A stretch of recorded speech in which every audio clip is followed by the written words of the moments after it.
Hi, I'm Nirmal and I'm an energy champion, and today I'll be showing you how to save money on your energy bills, so come on in. Keeping in the heat.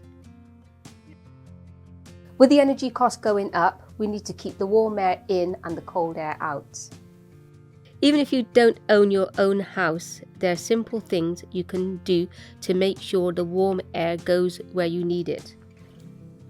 Here's a few quick and easy steps to lower our bills and keep our home warmer in the winter. First, we'll do some detective work to check where our heating could be working better. Is heat from the radiators going into the room, or is it getting trapped behind furniture or clutter? Check around the windows, doors and floorboards to see if there's any cold air leaking in. Measure your radiators, doorways, mail slots and windows to help you buy what you need. Installing radiator foil. Sometimes radiators and electric heaters can be attached to outside walls. This means some heat gets lost through the wall to the outside of the house. If we put radiator foil behind our radiators, it reflects the heat into our room where we need it. To do this, you'll need radiator foil, which you can find in a hardware or DIY shops, a tape measure and a pen, and some scissors and a double-sided tape. First, we'll measure and cut the foil into size of the radiator. Next, we have to measure the distance between the brackets that attached on the radiator to the wall.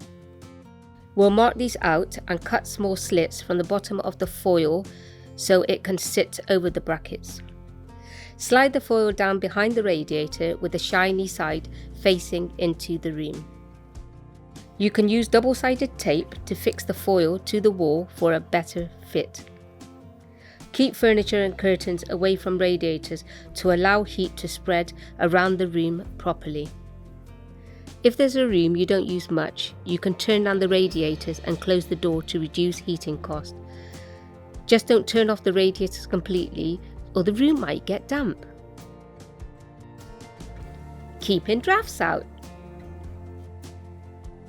Drafts are cold air that passes through your home, making it uncomfortable and more expensive to heat.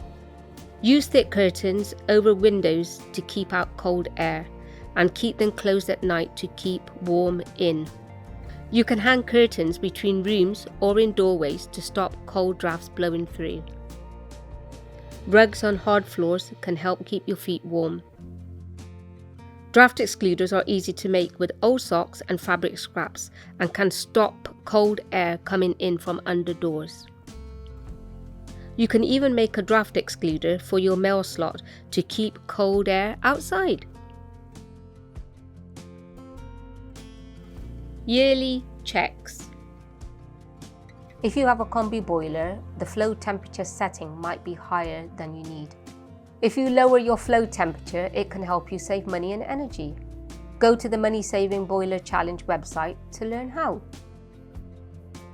You can make yourself a yearly calendar reminder for August or September to do a few things around the house so it's ready for winter. Like getting your boiler serviced, bleeding your radiators, and putting up thick curtains or radiator foil, so you're ready for when winter comes around. Saving energy and money in the kitchen. So when I'm not at home, I run the kitchen at Felix Road Adventure Playground, where 17,000 meals are given away to children free. So I know how important it is to keep the energy costs down. Did you know that the average household spends around 20% of their energy bills in the kitchen?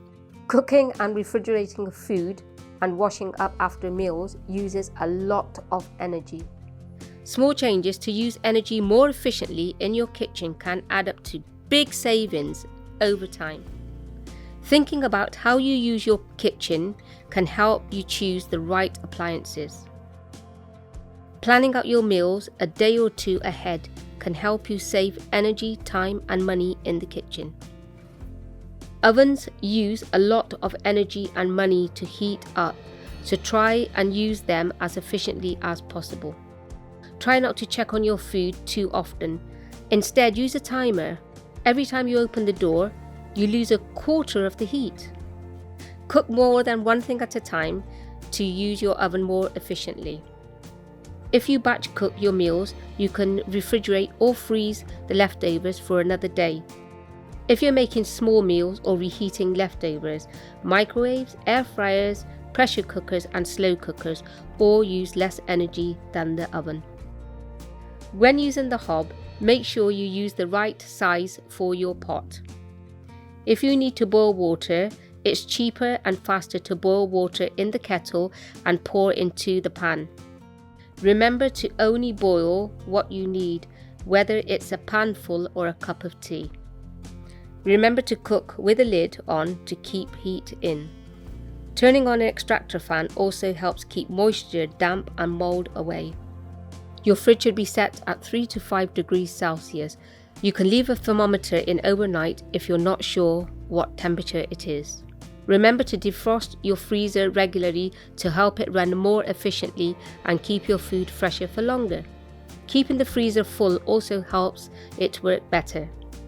Remember to let hot food cool to room temperature before putting it into the fridge or freezer.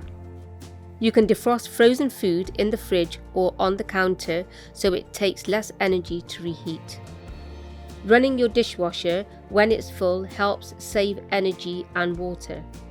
Most dishwashers have eco settings that is even more efficient. If you wash your dishes by hand, use a washing up bowl to save water. Rinse with cold water to save energy. Maintaining your home. Life can get busy, and it can be hard to find time for the jobs that keep your home running well. But waiting for things to break can be expensive and stressful. Understanding how your home works and what needs regular maintenance can help things work safely and efficiently. Get your boiler serviced every 12 months by a qualified engineer. This will help catch issues early and make sure everything runs safely and efficiently. Keep your gutters clear to avoid issues with damp or serious water damage to your home. Check you're on the cheapest energy tariff your energy supplier has. If you're not sure what tariff you're on, give them a call. What is energy efficiency? Energy efficiency means doing more with less so you don't waste money and energy. Improve your home's energy efficiency helps you reduce your energy bills, but still keep it warm and healthy. Some easy steps you can take include using energy efficient appliances and light bulbs, switching things off when they're not being used, keeping things clean and well maintained helps them run better. Check the manuals for your appliances to learn how to make them run as efficiently as possible and last longer. There might be an eco setting that takes less energy to run. Regularly cleaning the filters on your washing machine, dryers, extractor fans and other appliances will keep them working their best. If you don't have a paper copy of the manual, you can find it online with a quick search. If you're buying a new appliance, it's a good idea to consider how much it will cost to run.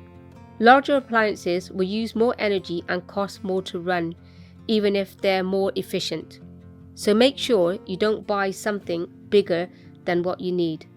And look at the color-coded energy rating. A is the most energy efficient, so it will cost less to run.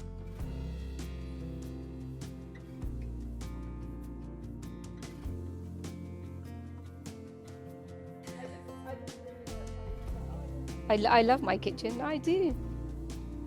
I really love my kitchen.